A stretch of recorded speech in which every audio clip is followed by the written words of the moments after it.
A paz do Senhor, meus queridos irmãos. Mais uma vez estamos aqui para mais uma aula da Escola Bíblica Dominical. Hoje nós temos a lição de número 12, que tem por título Esdras e Neemias combatem o casamento misto. Convido todos vocês, meus irmãos, minhas irmãs, todos os ouvintes, a nós fazermos uma oração para darmos início e pedir que Deus venha nos direcionar nessa aula, que Ele venha nos enriquecer, nos alimentar, nos fortalecer através da sua palavra. Convido a todos vocês, vamos orar agora. Soberano e eterno Deus, Pai querido, Pai amado, te agradecemos por mais este dia, essa oportunidade na tua presença, por tudo que tem feito por nós, ó Deus. Por tudo aquilo, Senhor, que tem nos proporcionado, Pai, no nosso dia a dia, Senhor, pelos livramentos, pelas bênçãos, por tudo aquilo que não vemos o Senhor fazer, mas está fazendo, Senhor, para abençoar o teu povo, para fortalecer o teu povo, Pai querido, Pai amado. Nessa tarde eu te peço, Senhor, que o teu Santo Espírito nos guie, Senhor. Nos faça, Senhor, nos fortalecer através da tua palavra, Senhor, nos renovar pela tua palavra, Senhor. Nos ensina, Senhor, a seguir os teus caminhos, Senhor, a fazer a tua vontade, Senhor. Abençoa, Pai querido, Pai amado, a vida de todos os ouvintes, Senhor. Vem, Pai querido, fortalecer, direcionar, abençoar, ó Pai querido, restaurar, ó Deus. Concede-nos vitória, Senhor, mais uma vez através da Tua palavra, da Tua presença, Senhor, no nosso dia a dia, Pai querido, Pai amado. É o que te pedimos e te agradecemos em nome do Senhor Jesus Cristo. Amém. Então nós temos hoje a lição, né, conforme foi falado, sobre as Neemias combatem o casamento misto. E hoje é o terceiro domingo do mês de setembro. É comemorado o Dia Nacional da Escola Dominical. E para nós comemorarmos esse dia também, eu deixei um breve resumo da história da Escola Bíblica Dominical no Brasil. Que diz assim: os missionários escoceses Robert e Sarah Cayley são considerados fundadores da Escola Dominical no Brasil, em 19 de agosto de 1855, na cidade imperial de Petrópolis, no Rio de Janeiro.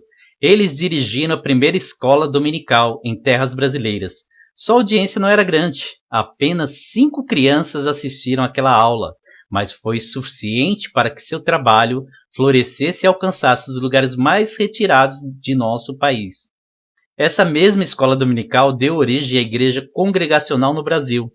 Houve sim reuniões de escola dominical antes de 1855, no Rio de Janeiro, porém em caráter interno e no idioma inglês, entre os membros da comunidade americana. Hoje, no local onde funcionou a primeira escola dominical do Brasil, acha-se instalado um colégio, mas ainda é possível ver um memorial que registra esse tão singular momento do ensino da palavra de Deus em nossa terra. E a escola dominical chegou no Brasil e foi uma bênção para o povo, né?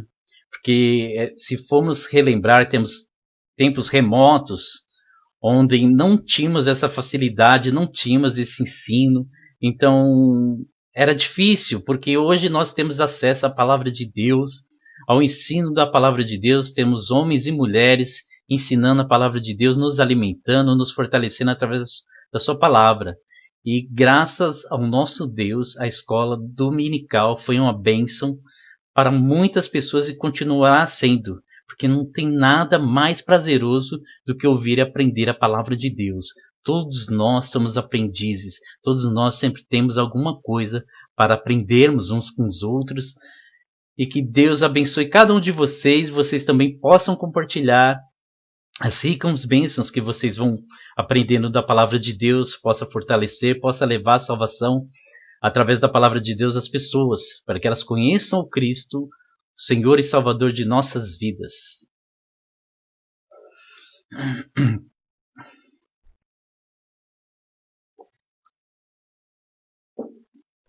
Nosso texto áureo se encontra no livro de 2 Coríntios, capítulo 6, versículo 14, que nos diz assim: não se põe em julgo desigual com descrentes, pois o que tem em comum a justiça e a maldade?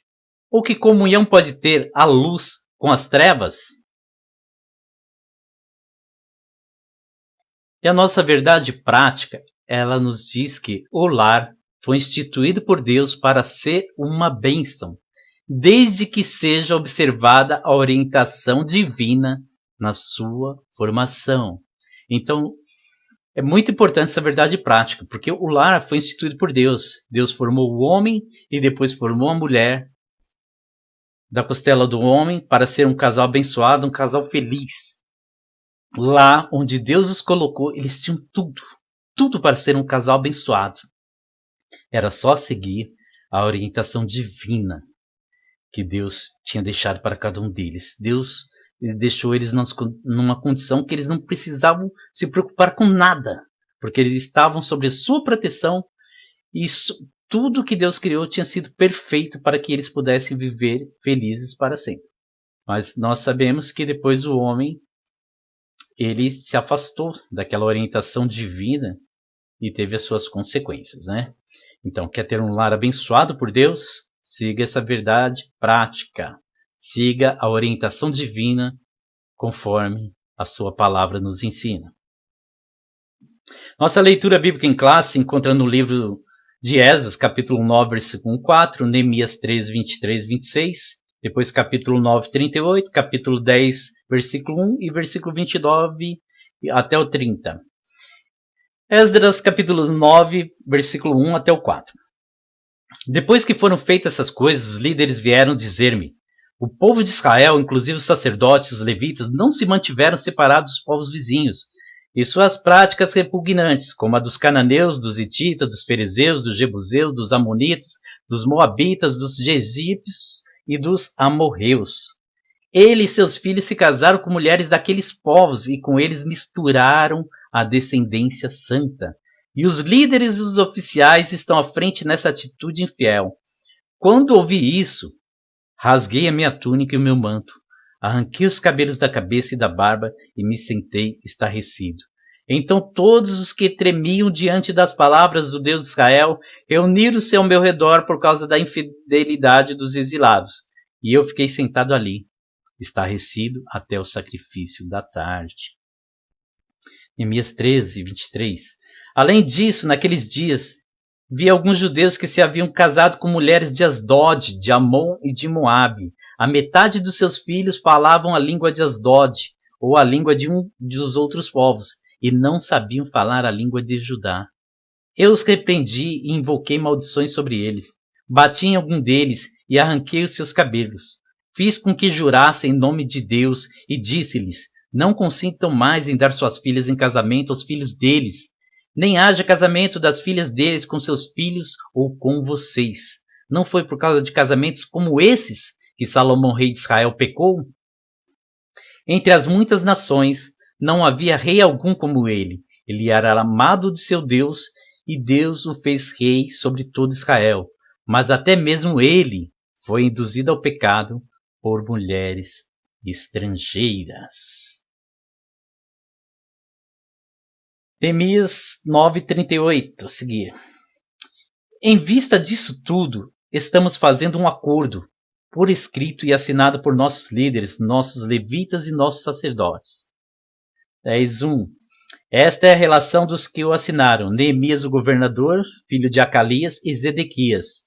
Agora se unem aos seus irmãos, os nobres, e se obrigam, sob maldição e sob juramento, a seguir a lei de Deus dada por meio do servo de Deus Moisés, e a obedecer fielmente a todos os mandamentos, ordenanças e decretos do Senhor, o nosso Senhor. Prometemos não dar nossas filhas em casamento aos povos vizinhos, nem aceitar que as filhas deles se casem com os nossos filhos. Então, nós vemos um cenário pós-exílico. O povo tinha voltado do exílio, mas já voltou praticando coisas que a palavra de Deus já tinha os proibido, que eram tomar para si matrimônios com pessoas de origem pagã, porque Deus sabia o que isso daria no final. Na nossa introdução, diz assim: nessa lição iremos estudar o grave problema do casamento entre judeus e mulheres pagãs. Veremos a enérgica ação de Esdras e de Neemias para solucionar esse problema e também o que a palavra de Deus diz sobre o assunto. Na lei de Deus aparece a ordem: não faças concerto ou não faças aliança com os moradores da terra, nem tome das suas filhas para os teus filhos.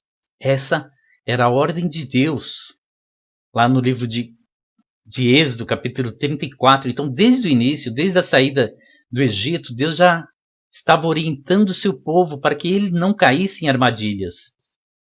Foi por esse motivo que o sacerdote Esdras, conforme a leitura da nossa lição, ficou perplexo, quando tomou conhecimento de que o povo, depois de haver voltado do exílio, tomava mulheres dos povos gentílicos em redor, misturando a semente santa.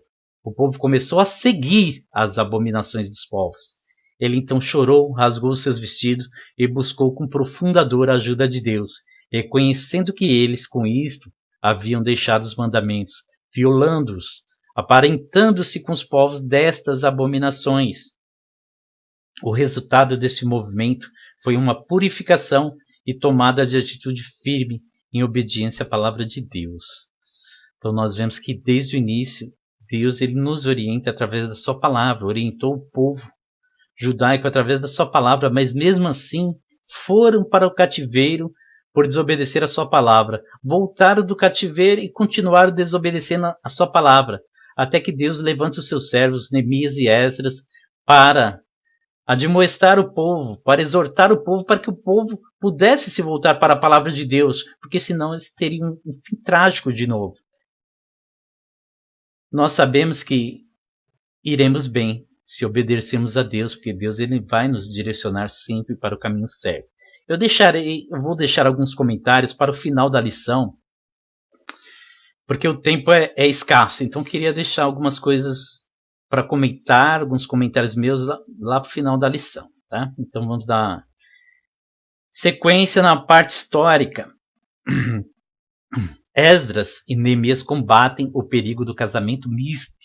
Nós temos aqui até uma imagem de fundo de alguém que está seguindo na contramão, que era o povo judaico, tomando para si relacionamentos com povos pagãos, né? Então eles estavam na contramão da palavra de Deus. Primeiro ponto aqui, na parte histórica, é a ira e a reação de Esdras.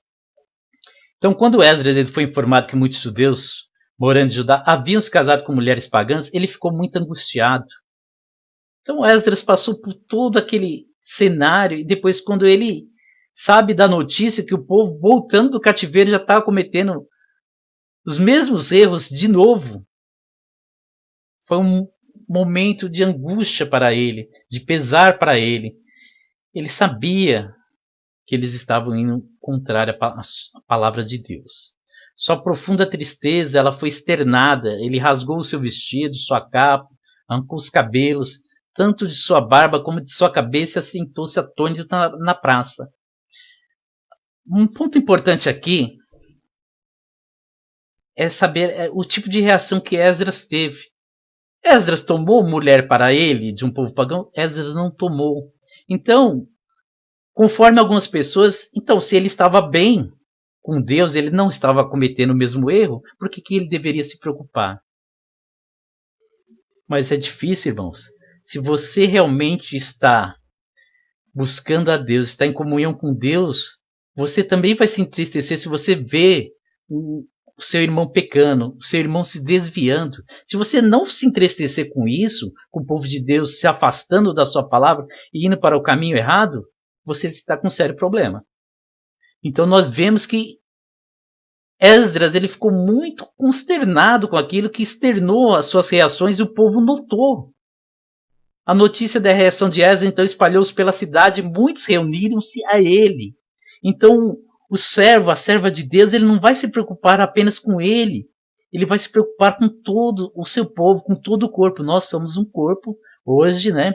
Somos o corpo de Cristo e nós também temos que se preocupar com as outras partes do corpo de Cristo também. Temos que zelarmos uns pelos outros, temos que orarmos uns pelos outros. Às vezes temos que advertir os nossos irmãos quando presenciamos alguma coisa que estamos vendo eles se afastando. Vamos ajudá-los a fortificar o corpo de Cristo. Amém? Na hora do sacrifício da tarde, Esdras dobrou seus joelhos diante do povo e orou a Deus. E todo o povo chorou com grande choro. Então começa assim. É não aceitar aquela situação. Ele não aceitou, então ele foi, dobrou seus joelhos e foi buscar a Deus. Então, isso comoveu o povo, porque não era obra apenas de um homem, era obra de Deus. Deus estava nesse propósito. Deus estava com Esdras. Então, Esdras, ele estava fazendo aquilo que Deus queria que ele fizesse, a sua parte, de ser um exemplo e de chamar o povo ao arrependimento. E o efeito da atitude de Esdras, ele foi imediato.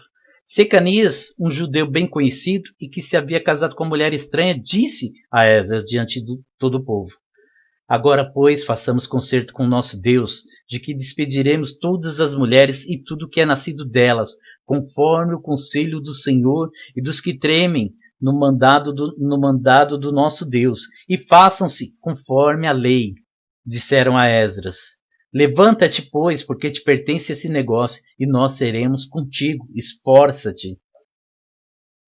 Então nós vemos aqui o exemplo de um judeu que ele havia pecado. Ele havia se casado com uma mulher estranha, ou seja, uma mulher de origem pagã. Esse era o problema.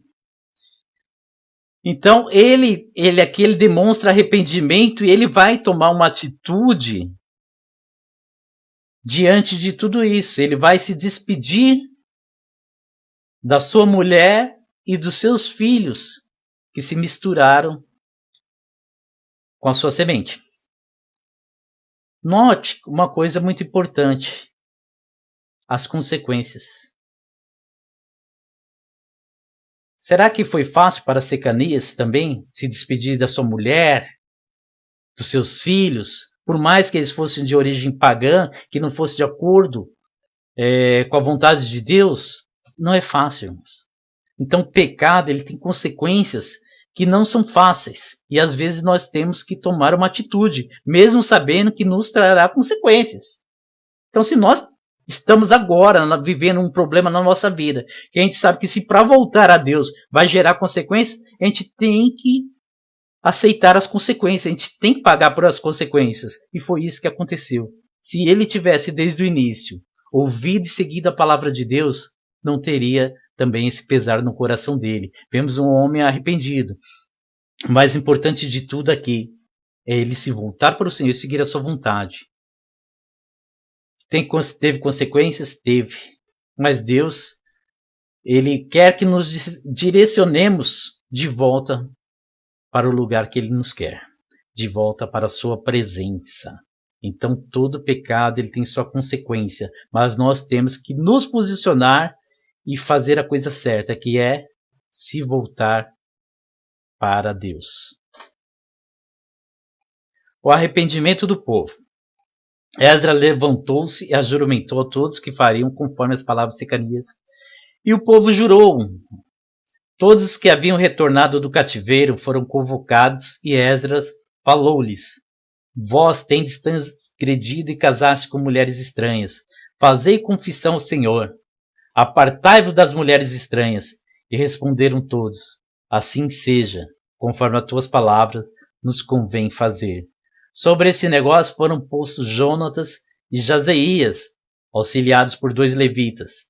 Eles receberam a incumbência de supervisionar o encerramento definitivo dessas uniões proibidas pela lei de Deus. Então nós vemos aqui, depois de Esdras ter orado, clamado a Deus, de ter pregado a sua palavra, o arrependimento do povo. E o povo promete se despedir das suas mulheres estranhas, ou seja, das suas mulheres pagãs, e se voltar para Deus e sua palavra. Então nós vemos aqui, irmãos, que quando estamos afastados de Deus, nós fazemos a coisa errada.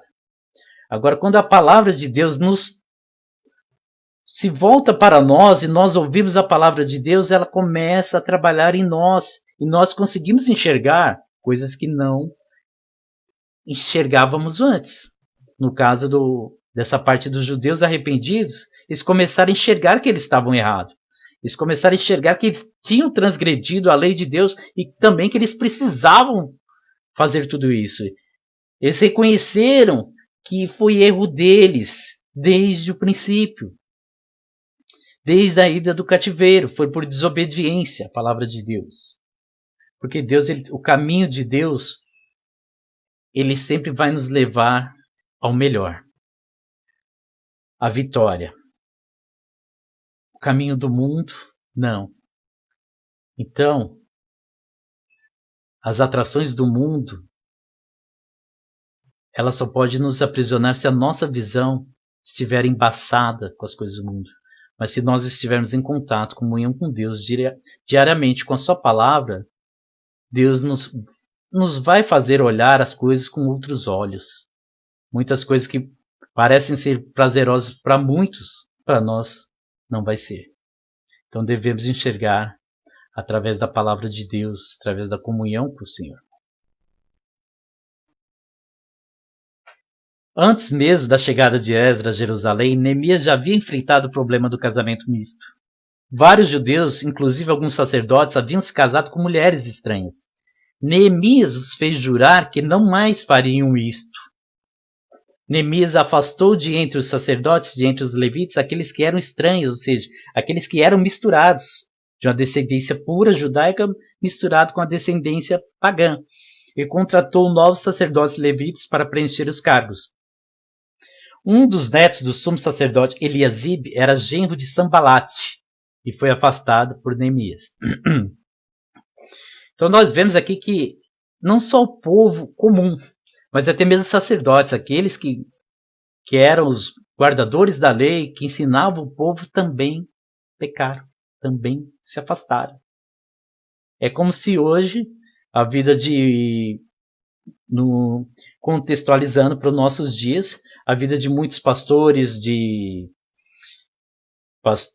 pastores dirigentes de igreja também fossem no mesmo sentido, esquecendo da palavra de Deus e se envolvendo em práticas pecaminosas, deixando seu casamento de lado, se casando de novo com mulheres até mesmo pagãs também.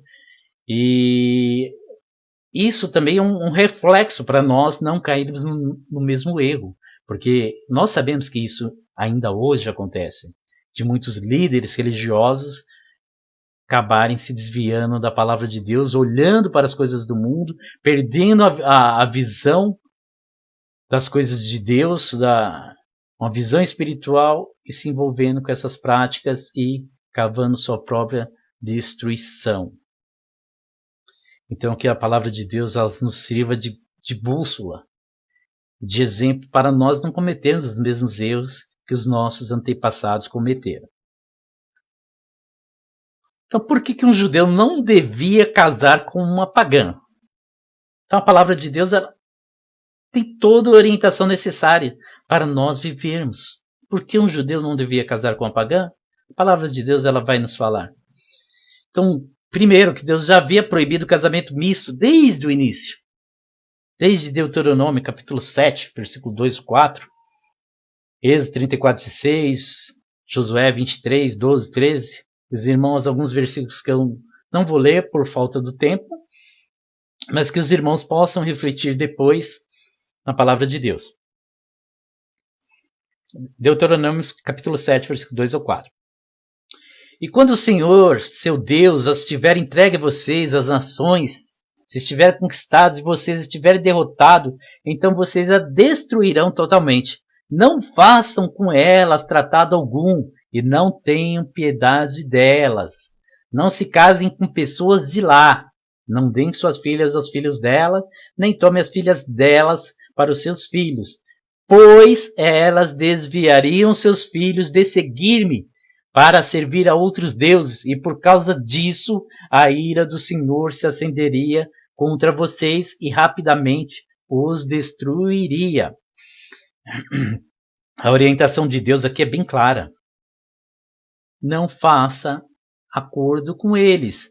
Não tome filha deles para seus filhos, nem dê suas filhas para os filhos deles. Não misturem as descendências, porque os pagãos acabariam desviando o povo.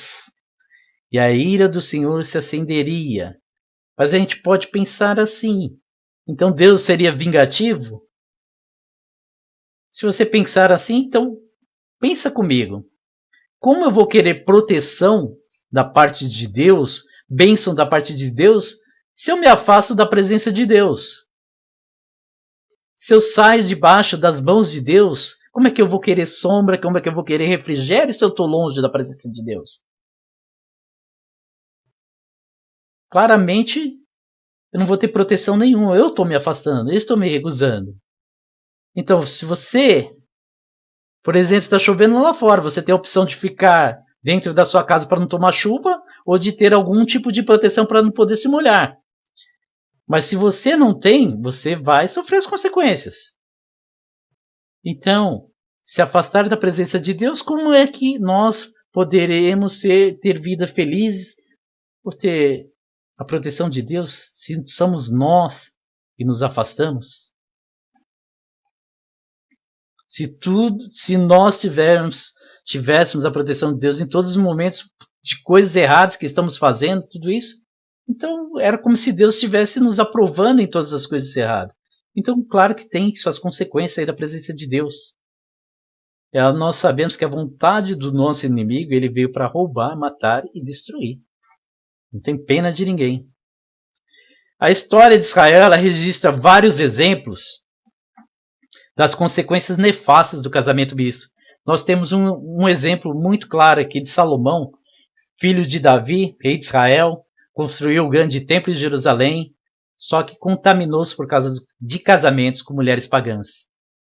Elas perverteram seu coração e ele passou a seguir os seus deuses estranhos. Vamos ler aqui 1 Reis, capítulo 11, versículo 9, que diz assim: o rei Salomão amou muitas mulheres estrangeiras.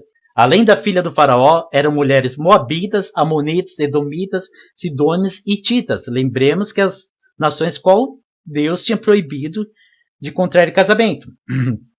Elas eram das nações sobre as quais o Senhor tinha dito, israelitas: vocês não poderão tomar mulheres dentre essas nações, porque elas os farão desviar-se para seguir os seus deuses. No entanto, Salomão apegou-se amorosamente a elas. Casou com 700 princesas e 300 concubinas, e as suas mulheres o levaram a desviar-se. À medida que Salomão foi envelhecendo, suas mulheres o induziram a voltar-se para outros deuses, e o seu coração já não era totalmente dedicado ao Senhor, o seu Deus, como fora o coração de seu pai Davi. Ele seguiu os postes sagrados, a deusa dos Sidônios e Moloque, o repugnante deus dos Amonitas. Dessa forma, Salomão fez o que o Senhor reprova. Não seguiu completamente o Senhor como seu pai Davi. No monte que fica a leste de Jerusalém, Salomão construiu um altar para Camus, o repugnante deus de Moabe, e para Moloque, o repugnante deus dos Amonitas. Também fez altares para os deuses de todas as suas outras mulheres estrangeiras que queimavam incenso e ofereciam sacrifício a eles. O Senhor irou-se contra Salomão por ter se desviado do Senhor, o Deus de Israel, que lhe havia aparecido 2 vezes. Então nós vemos a história de Salomão aqui, considerado o rei mais sábio que houve na história de Israel, e mesmo assim ele se deixou levar pelas aparências. Começou a se envolver com aquilo que a palavra de Deus o proibia. Assim é o mundo. O mundo tem muitas coisas atrativas que só nos levarão à ruína. Se as coisas que tem lá fora não forem aprovadas por Deus, fuja. Porque isso não trará felicidade a você. Pode ser uma felicidade instantânea, passageira, mas depois as consequências, nós vemos que tudo tem consequências, as consequências vão ser muito pesadas. E não só parou por aí as consequências da vida do rei Salomão, pois o seu filho Roboão, que foi o seu sucessor do trono, também teve consequências. Então, Roboão era filho de Salomão com uma amonita. Então, vemos que já era daqueles povos que Deus tinha proibido. Então, nasceu Roboão fruto de um casamento ao qual Deus reprovava. Então, após a morte de Salomão, Roboão se reuniu com todos os israelitas para proclamar o rei, mas antes o povo lhe impôs as condições para poder lhe servir. O povo chegou para Roboão e disse: teu pai colocou sobre nós um jugo pesado, mas agora diminui o trabalho árduo e esse jugo pesado e nós te serviremos. Então nós vemos que o reinado de Salomão foi um reinado esplêndido, ele tinha de tudo. era maravilhoso. Então vemos que até a rainha de Sabá ela ficou encantada com todas aquelas coisas. Mas aquilo tudo tinha um custo muito grande.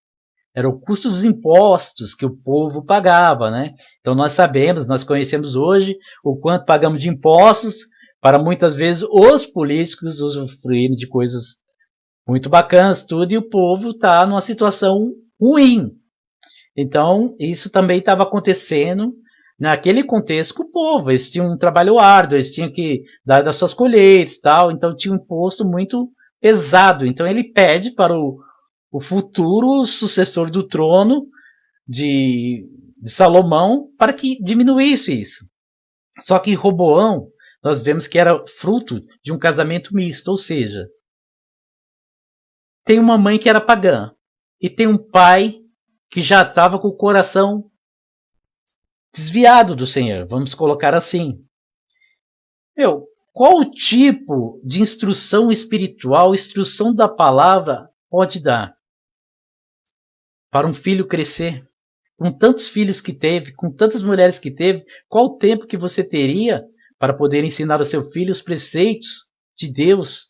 E você que já está com o coração levado por muitas mulheres, que os contaminou com o paganismo. Então, o Roboão ele pegou, por causa daquele crescimento que ele teve fora da palavra de Deus, ele preferiu rejeitar o conselho das autoridades que estavam a favor do povo e escutou o conselho daqueles jovens que cresceram junto com ele. E a resposta dele foi até mesmo uma afronta, falando que o que o pai dele fez foi pouco, que ele aumentaria muito mais a carga. Então vemos que a consequência foi a ruptura daquele reinado unificado em dois reinados. Reino do Norte, formado por 10 tribos, e Reino do Sul, Judá e Benjamim. Então nós vemos que as consequências elas vão se alastrando, até que haja realmente uma mudança, uma volta. Mas tem muitas consequências. O desvio da palavra de Deus, seguir outros caminhos, porque o mundo não tem nada de eterno para nos oferecer, nada de uma felicidade real para nos oferecer. Outro exemplo da história que nós temos é do rei Acabe, rei de Israel, que se casou com Jezabel, que era uma princesa sidônia, e Jezabel ela fortaleceu o culto a Baal, fortaleceu a idolatria, perseguiu os profetas de Deus. Então, Acabe aqui, além de cometer os mesmos pecados de Jeroboão, casou-se com Jezabel e agora passou a prestar culto a Baal, adorá-lo e ainda corroborar com as ações da sua esposa Jezabel. Ou seja, a esposa dele, Jezabel, mandou matar vários profetas de Deus. E o rei Acabe, que era para ser alguém zeloso pela palavra do Senhor, não fez isso. Ele apoiou a prática pagã da sua esposa. Vemos aqui que Obadias ainda reuniu 100 profetas, escondeu em 2 cavernas, 50 em cada uma, e lhes forneceu comida e água. Então o rei, que era para proteger o povo e zelar pela palavra, ele fez o contrário. Ele ajudou a perseguição contra os profetas de Deus. Mais um exemplo daqueles que não seguiram a recomendação do Senhor e que também o seu destino, o seu final não foi nada agradável, não foi nada vitorioso. A sobrevivência do povo judeu.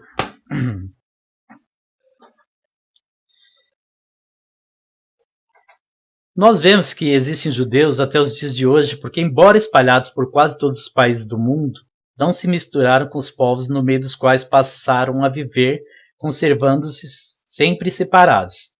Nós vemos que isso também está se referindo ao pós-exílio e ao pós-arrependimento dos judeus, né, que se voltaram. Então, a grande parte deles resolveu seguir a palavra de Deus. E ao longo dos séculos, até os dias de hoje, a maioria dos judeus faz de tudo para que não se misture a linhagem com outros povos também. Até os dias de hoje, eles fazem tudo para ser casados judeu e judeu.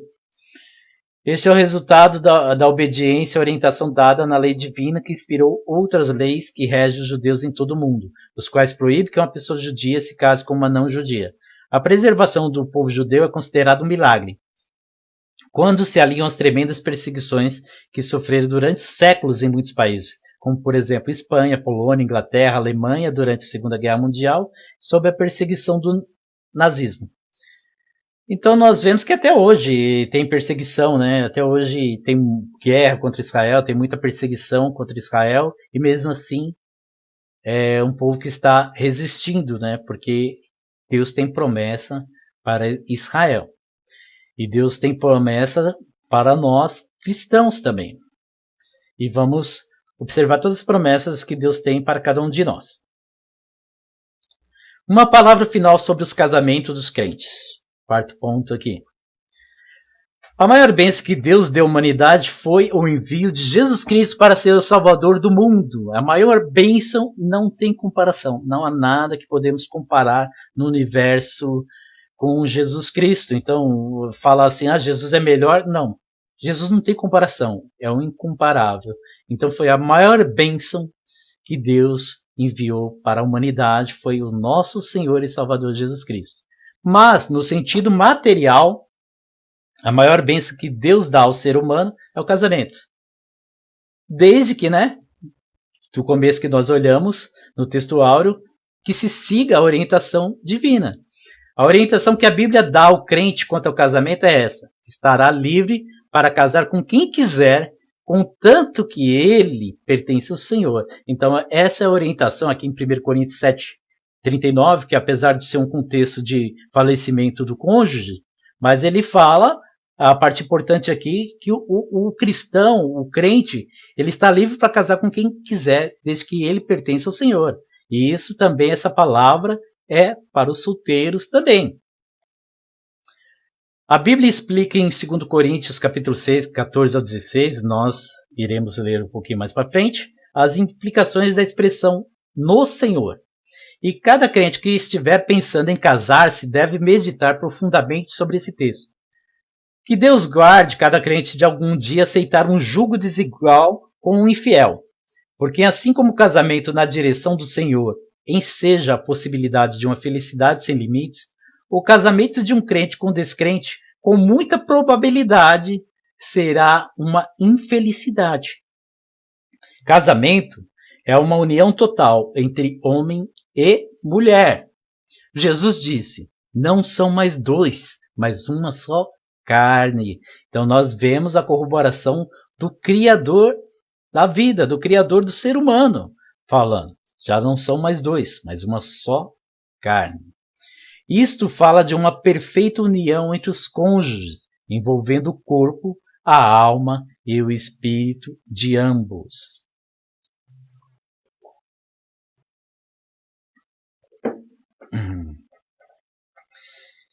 Então, nós temos o direcionamento da palavra de Deus para aqueles que querem contrair o matrimônio. Procure alguém que está verdadeiramente no Senhor. E Jesus Cristo dará a sua bênção.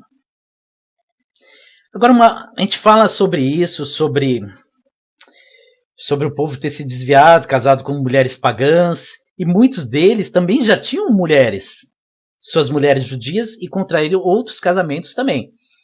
Agora, importante para nós cristãos, não é só contrair o casamento. O importante para nós também é a manutenção do casamento. Nós temos que ter a manutenção do casamento para que também não possamos pecar, nos desviar, nos separar e fazer aquilo que Deus, na sua palavra, nos condena a fazer. A gente não podemos ir para o caminho errado. Por isso, o casamento é uma coisa que tem que ser mantido, ele tem que ser inspecionado, ele tem que ser verificado pela palavra de Deus. Deus ele tem que estar presente em todo o tempo no nosso casamento. O casamento não tem que piorar ao longo dos anos, e sim melhorar. Em Deus, isso é possível. No mundo, sem Deus, isso não é possível. Mas em Deus, o casamento melhorar ao longo dos anos, isso sim é possível. Desde que a sua vida esteja conectada com Ele, e a do seu cônjuge também. Talvez, nesse momento, seu casamento esteja em ruínas. Talvez seja apenas algumas brechas em seus muros que precisam ser consertadas. E o reparo tem que ser de imediato. Não deixe para depois. Tem alguma coisa para consertar? Vamos consertar. Qualquer que seja a área dentro do casamento que tenhamos dificuldade ou conflitos, Deus, através da sua palavra e da atuação do Espírito Santo em nós, nos ajuda a transformá-lo para melhor. Qualquer área da nossa vida, dentro do nosso casamento, Deus pode mudar, Deus pode curar, Deus pode transformar para melhor. Busquem aconselhamento com pessoas idôneas, com pessoas que realmente têm algum conteúdo para aconselhar. Leiam livros cristãos sobre o assunto, façam cursos. Temos o curso Casados para Sempre, que é uma bênção. Mas antes de tudo, em primeiro lugar, busquem a Deus através da sua palavra e da oração. E façam isso diariamente. Alimente seu casamento através da palavra de Deus, através da oração diariamente. Todo dia, ore pelo seu casamento. Todo dia. Tem um texto aqui do C.S. Lewis, tirado do livro Cristianismo Puro e Simples, que eu queria deixar uma parte importante também. É falar um pouco sobre a paixão. Que muitas pessoas elas se enganam com esse sentimento e às vezes o casamento começa a ruir por não entender verdadeiramente esse sentimento e o que é o amor, como deve ser a vida de um casal. Então esse texto ele nos ajuda a refletir sobre uma verdade. Do texto de C.S. Lewis ele diz assim: a paixão amorosa ela não pode ser a base de uma vida inteira. É um sentimento nobre, mas mesmo assim é apenas um sentimento e não podemos garantir de forma alguma que um sentimento vá conservar para sempre sua intensidade total ou mesmo que vá perdurar. Ou seja, muitas vezes durante a juventude, alguns outros relacionamentos, alguns outros namoros, muitos de nós achavam que aquilo seria o amor da nossa vida. E não foi. Quer dizer, foi uma paixão passageira. Estávamos enganados. Então, para que um casamento seja duradouro, a paixão ela não pode ser a base para isso. Ela ajuda, mas não pode ser a base. E o que quer que as pessoas digam a verdade é que o estado de paixão amorosa normalmente não dura. Se o velho final dos contos de fada e viveram felizes para sempre quisesse dizer que pelos 50 anos seguintes sentiram-se atraídos um pelo outro como no dia anterior ao casamento, estaria se referindo a algo que não acontece na realidade, que não pode acontecer e que mesmo que pudesse, seria pouquíssimo recomendado. Quem conseguiria viver nesse estado de excitação mesmo por 5 anos? Que seria do trabalho, do apetite, do sono, das amizades. Então nós sabemos que aquela paixão inflamada, tudo, chega com o tempo ela vai diminuindo. Isso não quer dizer que o casamento está diminuindo. Nós não podemos olhar para isso dessa maneira. É claro, porém, que o fim da paixão amorosa não significa o fim do amor. O amor, nesse segundo sentido, distinto da paixão amorosa, não é um mero sentimento.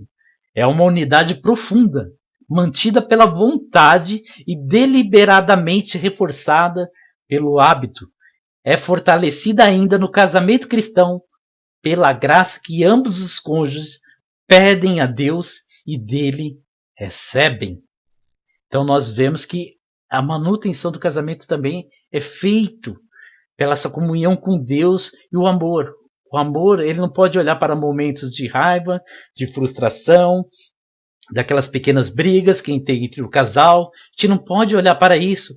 A paixão ela pode ser renovada sim, ela pode ser renovada constantemente. O amor tem que ser a base de tudo, mas não podemos confiar no nosso coração ao ponto de ir contrário à palavra de Deus. Lá no livro de Jeremias já nos diz que enganoso é o coração mais do que todas as coisas. O coração, nosso coração, ele tem que estar em harmonia com a palavra de Deus. Os nossos sentimentos têm que estar em harmonia com a palavra de Deus. Às vezes, muitos momentos de estresse, de dificuldades, financeira, de qualquer outro tipo de dificuldade na vida do cristão, leva sentimentos que fazem olhar às vezes para o seu casamento e acha que acabou, que não sente mais nada. Mas temos que confiar na palavra de Deus, temos que renovar essa paixão e fazer com que o amor realmente seja fortalecido nas promessas de Deus, nas promessas que fizemos.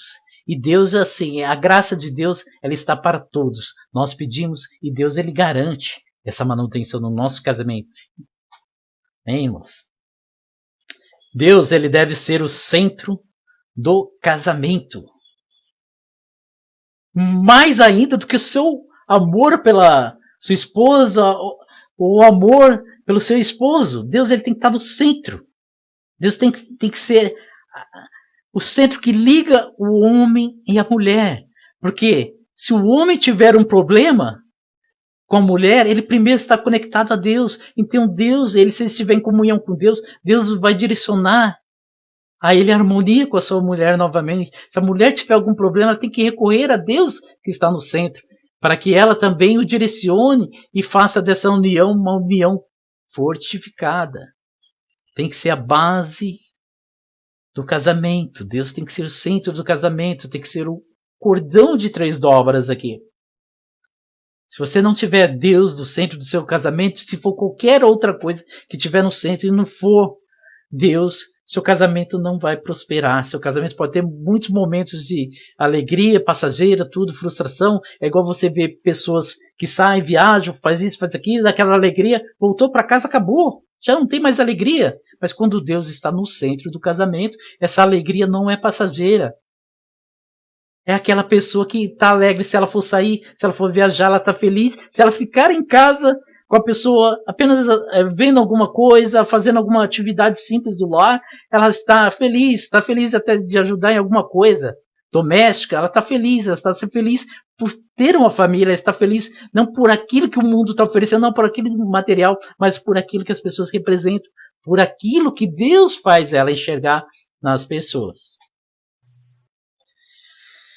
Vamos para o ponto também, falar um pouco, as horas já estão se passando, vou acelerar um pouquinho. Casando-se o cristão com um que não é cristão, pode naturalmente obter união de corpo e em parte de alma, mas é impossível que haja união de espírito, pois enquanto um busca ao reino de Deus e sua vontade, o outro busca as coisas do mundo. Que diferença tremenda, que abre uma brecha muito triste na união.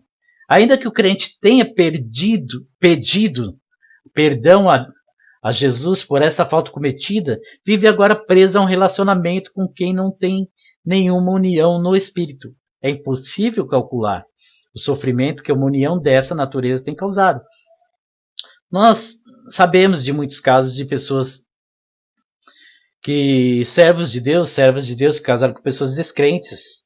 Passou ao longo dos anos, aquela pessoa também não se converteu, e tiveram muitos problemas, muitas dores de cabeça, o casamento não deu certo, tiveram maus tratos, tiveram muitas consequências horríveis.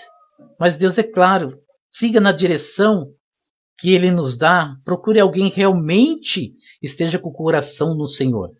Né? Que não adianta às vezes você procurar um relacionamento com alguém que frequenta a igreja, mas você tem que procurar alguém que frequenta a presença de Deus, alguém que o Deus frequenta o seu coração. Esse é o tipo de coisa. Case com um cristão genuíno, aquele que realmente você enxergue, antes de qualquer beleza, você enxergue Deus na vida dele. Aqui em 2 Coríntios capítulo 6, 14, 16, nos diz assim: não se põe em julgo desigual com descrentes, pois o que tem em comum a justiça e a maldade, ou que comunhão pode ter a luz com as trevas, que harmonia entre Cristo e Belial, que há de comum entre os crentes e os descrentes? Que acordo há entre o templo de Deus e os ídolos? Somos santuário do Deus vivo. Como disse Deus, habitarei com eles e entre eles andarei. Serei o seu Deus e eles serão o meu povo. Essas são as bênçãos para aqueles que seguem a palavra de Deus. Não se coloque em julgo desigual. Você só tem a perder. Deus tem sempre algo melhor para você. Nós vemos esse quadrinho aqui. O primeiro quadrinho tem 2 pessoas apaixonadas, um relacionamento que não tem como, apesar das duas estar pensando na mesma coisa, os prazeres físicos, carnais, alguns sentimentais, mas não tem uma base sólida para que esse seja um casamento até o fim. E nós, no segundo quadrinho, temos um julgo desigual, no que o rapaz está pensando em Deus no seu coração e a mulher pensando apenas no sentimento. E no terceiro quadro, a mesma coisa, a moça pensa em Deus e o rapaz no seu sentimento. Isso são julgos desiguais que não vão dar muita coisa. Mas quando você tem um coração voltado para Deus, aquele seu pretendente tem um coração voltado para Deus, a bênção de Deus está aí, Deus vai estar no meio e vai dar tudo certo. O cristão que conhece então a orientação de Deus sobre o jugo desigual, e mesmo assim casa com um descrente, amou mais o casamento do que a Deus, em lugar de ter se estabelecido um lar cristão, a plataforma do evangelho, aumentando assim a influência espiritual da igreja, houve um triste recuo. Um soldado de Cristo passou para o lado oposto, em lugar de um lar cristão, com uma viva influência sobre os filhos. Forma-se um lar sem definição espiritual, e os filhos ficam desprovidos de um firme ensino espiritual sobre Deus, porque cada um dos lados vai querer ensinar o que acham certo. Ou seja, tem um que é crente e o outro é descrente. Um vai querer ensinar as coisas de Deus, o outro vai achar que o que ele ensina também está certo. Então, fica meio complicado. Se forem de duas religiões diferentes, temos duas complicadas, porque um vai achar que é o que ele tem que ensinar da religião dele, o outro vai ter que achar da religião dele. Nós temos exemplo aqui da vida de Timóteo, de uma fé que foi passada de geração em geração. Aqui em 2 Timóteo 1, 4, 5, foi passada da sua avó Lloyd para sua mãe Eunice e foi passada para Timóteo, a qual o apóstolo Paulo está elogiando aqui. Então vemos que um lar abençoado, onde reina a palavra de Deus, ela vai trazendo muitos frutos que são bênçãos. Esperar em Deus. Esperar em Deus é amar a vontade dele. Então, findamos esse estudo e a recomendação para você é espere em Deus. Medite nesses versículos que vão ficar aqui, que Deus ele vai te abençoar. Medite. Nós vemos que quando Eliezer ele orou pedindo que Deus mostrasse quem seria a noiva de Isaac, ele recebeu uma gloriosa resposta. Vemos que Deus respondeu. Então ele orou e Deus respondeu. Deus preparou. Foi tudo algo preparado por Deus. Não tem como ser coisa humana ali. Nós vemos aquela história, nós vemos que é um milagre de Deus. E Deus ele pode trazer um companheiro ou uma companheira especial. Foi Deus que trouxe Eva para Adão. O que você tem que fazer é esperar no Senhor. Não tente apressar as coisas, que você pode estar escolhendo algo que está estragado. Então tenha cuidado, escolha sempre em Deus. Deixa Deus te mostrar se é ou não a pessoa certa. Aqui outra frase do C.S. Lewis, que tanto serve para o homem como para a mulher. O coração de uma mulher deve estar tão próximo de Deus que um homem precisa persegui-lo para encontrá-lo. Então, uma serva de Deus que está o coração firmado em Deus, o homem tem que buscar a Deus para poder encontrá-la. Da mesma maneira, uma mulher ela tem que buscar um homem que o seu coração também esteja em Deus. Bem, quero agradecer a oportunidade e vamos orar, pedir que Deus ele nos direcione, fortaleça nossos casamentos, ajude seus servos e suas servas a escolherem melhor e que não possamos cair nos mesmos erros que os nossos antepassados cometeram também. O único Deus, nosso Salvador, sejam glória, majestade, poder e autoridade, mediante Jesus Cristo, nosso Senhor, antes de todos os tempos, agora e para todos sempre. Amém. Vamos orar e agradecer, irmãos? Soberano e eterno Deus, eu te agradeço pela tua palavra, Senhor, que nos alimenta dia a dia. Senhor, eu te peço, Senhor, por todos os que estão vindo, vem fortalecer, vem renovar, vem encher com teu Espírito Santo, Senhor. Vem, Senhor, nos amadurecer a cada dia, Senhor, nos dar a direção certa, Senhor, ungir nossos olhos, nossos lábios, nossos ouvidos, Senhor, para que possamos ser praticantes da tua palavra, que possamos, Senhor, compartilhar as tuas recompensas, aquilo que tem proporcionado para cada um de nós, Senhor, que possamos ser modelos, Senhor, para as pessoas que já não têm esperança, Senhor, que Que o povo lá fora possa ver o Senhor em nós, que possa ver a tua transformação na nossa vida. Pai querido, Pai amado, abençoa, Senhor. Tu conheces a vida de cada um. Senhor, fortalece sobre suas necessidades, qual seja, Senhor. Cura todos os enfermos, Pai. Visita, Senhor, abre as portas de emprego, Senhor. Fortalece e renova teu povo, Pai querido, Pai amado. Dá-lhe uma semana abençoada, Senhor. É o que eu te peço e te agradeço em nome do Senhor Jesus Cristo. Irmãos, irmãs, todos os nossos ouvintes, que a paz do Senhor Jesus Cristo reine em vossos corações e obrigado por tudo.